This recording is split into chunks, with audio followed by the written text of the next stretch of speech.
நம்ம நிறைய சினிமா பார்த்துருப்போம். அதுல எல்லாம் இந்த ரெஜிஸ்டர் மேரேஜ் சீனை வெறும் மேரேஜ் சீனா மட்டும் தான் காமிச்சிருப்பாங்க. பட் அதுக்கு பின்னாடி சில ப்ராசஸ் இருக்கு. கண்டிப்பா நீங்க அதை தெரிஞ்சுக்கணும்.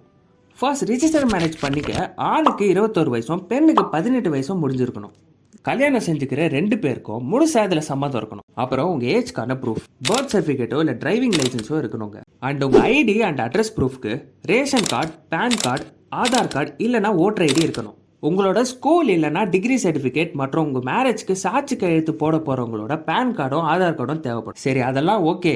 எங்கே ரிஜிஸ்டர் பண்ணுறதுன்னு கேட்டிங்கன்னா, நீங்கள் இருக்கிற இடத்துக்கு கிட்ட இருக்கிற சப் ரிஜிஸ்டர் ஆஃபீஸ்லேயே ரிஜிஸ்டர் பண்ணிக்கலாம். ஃபர்ஸ்ட், மேரேஜ் ரெஜிஸ்ட்ரேஷன் சைட்டில் போய் அப்ளிகேஷன் சப்மிட் பண்ணிவிட்டு அதில் எந்த டேட்க்கு ரிஜிஸ்டர் பண்ணணுமோ அதை ஃபிக்ஸ் பண்ணிவிடுங்க. அதில் அப்ளிகேஷன் ஓகே ஆச்சுன்னா ரெஜிஸ்டர் பண்ணிவிடுவாங்க. ஓகே ஆகலைன்னா ரெக்டிஃபை பண்ணிவிட்டு அகைன் ரீஅப்ளை பண்ணணும். சட்டத்தின்படி நீங்கள் மேரேஜை ரெஜிஸ்டர் பண்ணி தான் ஆகணும்னு எந்த ஒரு அவசியமும் இல்லை. அது முழுக்க முழுக்க உங்களோட சாய்ஸ் தான்.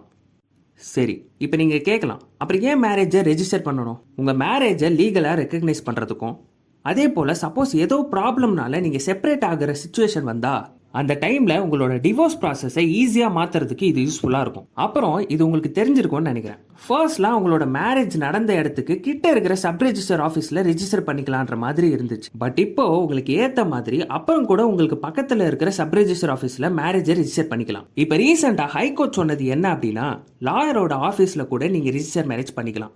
அது லீகலாக ரெக்கக்னைஸ் செய்யப்படணும்னு சொல்லியிருக்காங்க. இந்த ரெஜிஸ்டர் மேரேஜில் இருக்கிற லாவை தெரிஞ்சுக்கோங்க. இப்போ நம்ம பார்க்க போகிறது கொஞ்சம் இம்பார்ட்டண்ட்டான ஒரு விஷயம் தான்.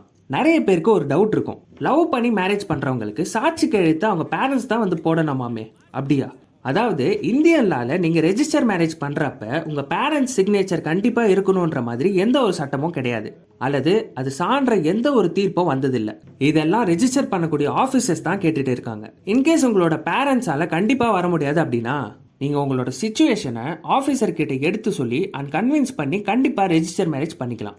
அப்புறம் ரெஜிஸ்டர் மேரேஜ் பண்ணுறவங்களோட ரிலீஜனுக்கு ஏற்ற மாதிரி இந்தியன் லால ஆக்ட் இருக்குது. ஹிந்துஸ்க்கு ஹிந்து மேரேஜ் ஆக்ட், முஸ்லீம்ஸ்க்கு முஸ்லீம் மேரேஜ் ஆக்ட், கிறிஸ்டியன்ஸ்க்கு கிறிஸ்டியன் மேரேஜ் ஆக்ட். இதுக்கெல்லாம் கீழே நீங்கள் ரெஜிஸ்டர் மேரேஜ் பண்ணிக்கலாம். Same way if in case for example 2 பேருமே ஹிந்து, ஆனால் அவங்களுக்கு ஹிந்து முறைப்படி மேரேஜ் பண்ணிக்க விருப்பம் இல்லை அல்லது நம்பிக்கை இல்லை அப்படின்னா அவங்களுக்குன்னு ஒரு ஆக்ட் இருக்குது. அதுதான் செல்ஃப் ரெஸ்பெக்ட் மேரேஜ் அப்படின்னு சொல்லுவாங்க. இது ஹிந்து மேரேஜ் ஆக்ட்ல மட்டும் இருக்கிற ஒரு special section 7A, self respect marriage. இந்த ஆக்ட்ல தாலி கட்டலாம், கட்டாமலையும் இருக்கலாம், மோதிரம் மாத்தலாம், மாத்தாமலையும் இருக்கலாம். இதெல்லாம் பண்ணணும்னு அவங்களுக்கு அவசியம் இல்லை. அவங்களுக்கு தெரிந்த முறையில் ஃப்ரெண்ட்ஸ் முன்னாடியோ இல்லைனா ரிலேட்டிவ்ஸ் முன்னாடியோ மேரேஜ் பண்ணிக்கலாம். பட் இதில் இருக்கிற பேக்ட்ரா என்னன்னா, இந்த மேரேஜ் 2 ஹிந்துஸ்க்கு மட்டும்தான் நடக்கணும். இதையும் தெரிஞ்சுக்கோங்க. இந்தியன் லா படி ஒரு சட்டம் இருக்கு. அதாவது கம்பல் பண்ணி மேரேஜ் பண்ணி வைக்கிறாங்க அப்படின்னா section 87 of new BNS act கீழே ஜெயில் தண்டனை கிட்டத்தட்ட 10 இயர்ஸ்க்கு கிடைக்க வாய்ப்பு இருக்கு, ஃபைனோட சேர்த்து. அப்புறம் இன்னொரு விஷயம் நீங்கள் தெரிஞ்சுக்க வேண்டியது இருக்கு. நீங்கள் ஒருவேளை ஒரு பொண்ணை லவ் பண்ணி கூட்டிட்டு போய் கல்யாணம் பண்ணிட்டீங்க அப்படின்னா அவங்க பேரண்ட்ஸை ஸ்டேஷனில் கூட்டிட்டு வந்து விசாரிப்பாங்க. விசாரணையில் அந்த பொண்ணு பேச்சு வாக்கில் இவனை கன்வின்ஸ் பண்ணி அல்லது கட்டாயப்படுத்தி தான் கல்யாணம் பண்ணா அப்படின்னு சொல்லிட்டானா இப்போ நான் சொன்ன தண்டனை அப்படியே உங்கள் பக்கம் திரும்பிடும். மொத்தம் இவ்வளோ தாங்க நான் உங்ககிட்ட சொல்லணும்னு நினச்சது. அப்புறம் இன்னொரு இன்ட்ரெஸ்டிங்கான வீடியோவில் உங்களை நான் மீட் பண்ணுறேன். இதை பற்றி உங்களோட ஒப்பீனியனை கமெண்ட்டில் சொல்லுங்கள். மேலும் சட்டம் தொடர்பான செய்திகளை தெரிஞ்சுக்க நம்ம சேனலை சப்ஸ்கிரைப் பண்ணுங்கள்.